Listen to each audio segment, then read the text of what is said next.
Order! Order! You are an incorrigible delinquent at times. Behave yourself, man! As we were reporting earlier, the Prime Minister has been pushing hard for a further delay to Brexit, but as things stand, the UK is still set to leave the EU at 11 p.m. this Friday. Plans for a no-deal Brexit are being drawn up on everything from food to cross-border trade and transport.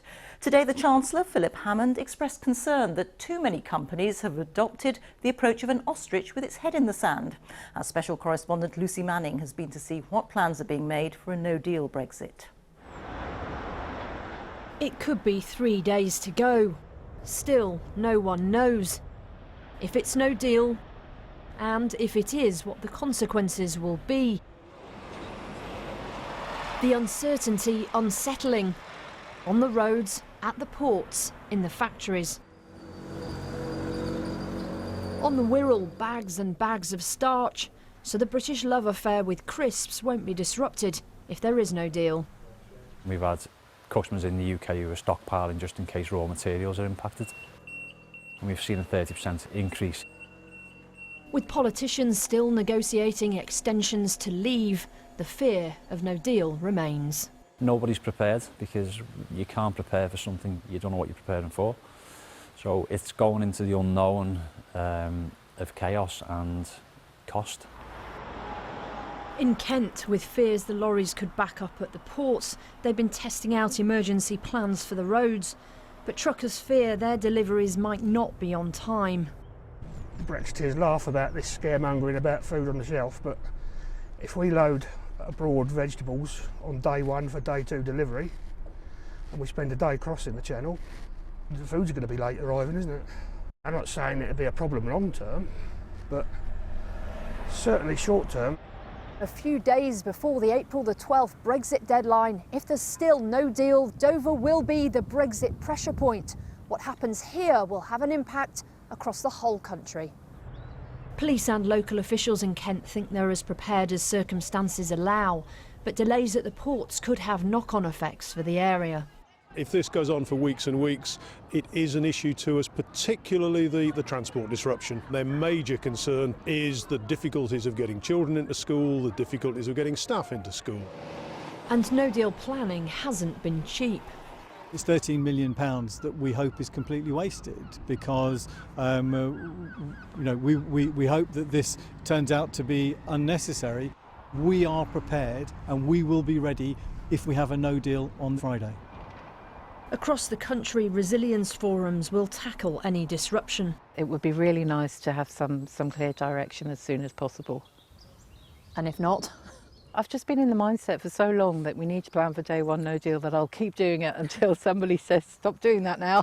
A Brexit extension might move no deal, but won't make it disappear. Lucy Manning, BBC News.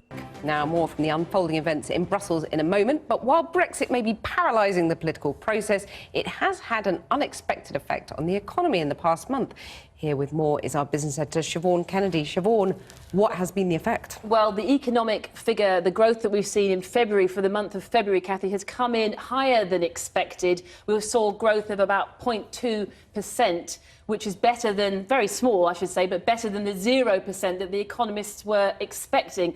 And that has been driven by strong performance in the manufacturing sector. Now, that is to be welcomed, but don't necessarily be fooled, Cathy, because both the economists and the manufacturers themselves attribute that to this massive boom in stockpiling we've seen. Factories buying lots of the components that they need to make their products ahead of what they expected could have been a no-deal Brexit at the end of March when we were due to leave the EU the first time round. So the point is, Cathy, spending up, yes, the economy is stronger, but nothing to do with the underlying fundamentals of the British economy, more to do with fears of Brexit. But very strong results from Tesco's today. Yeah, we know that consumer spending, consumer sentiment has been down at a low, 5-year low. That doesn't appear to have affected Tesco's. A robust performance today.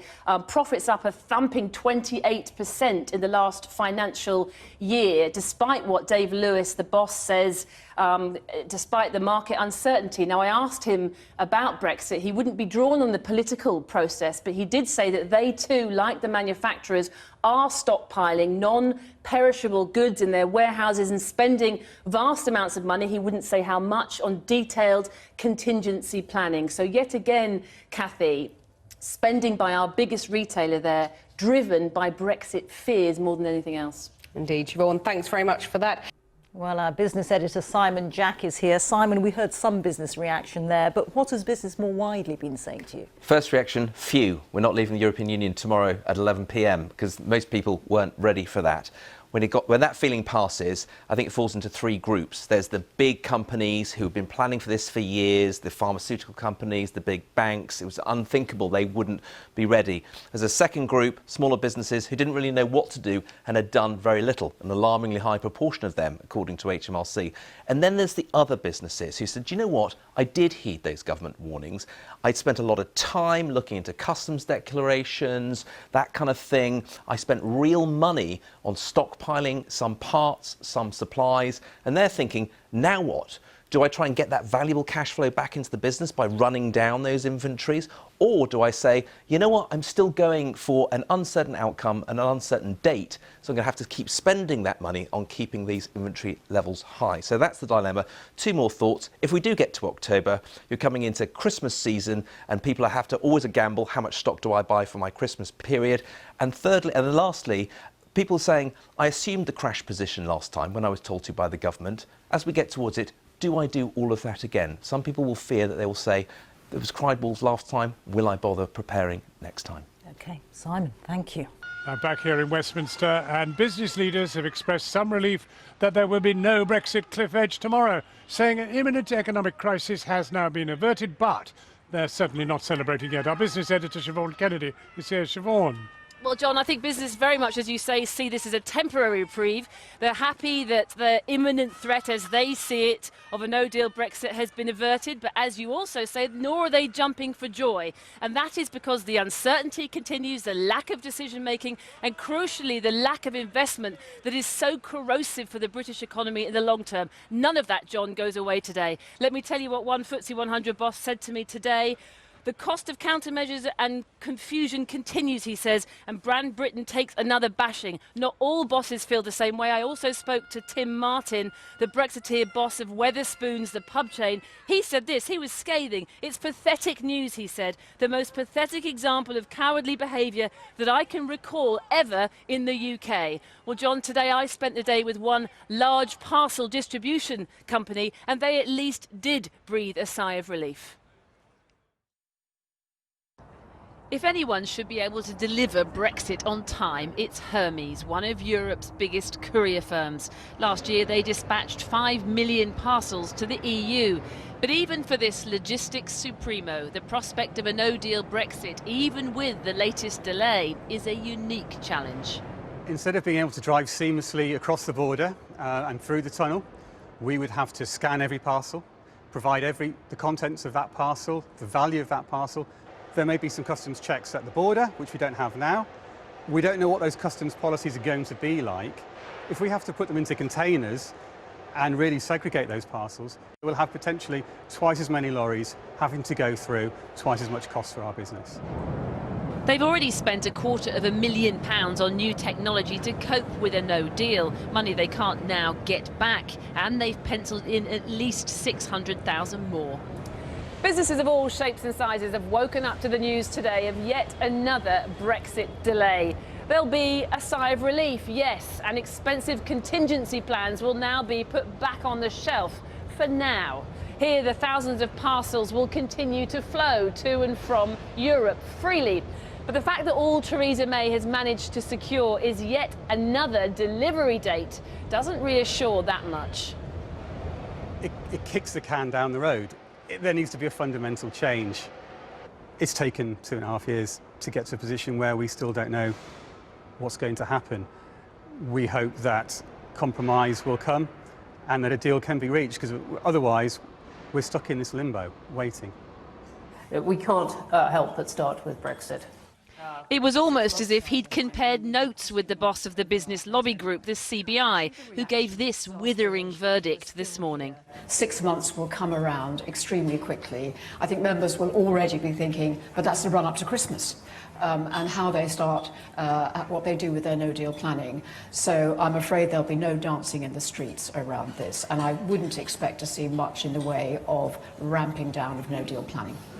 If anything, from food to pharmaceuticals, construction to car firms, no-deal planning has been ramping up.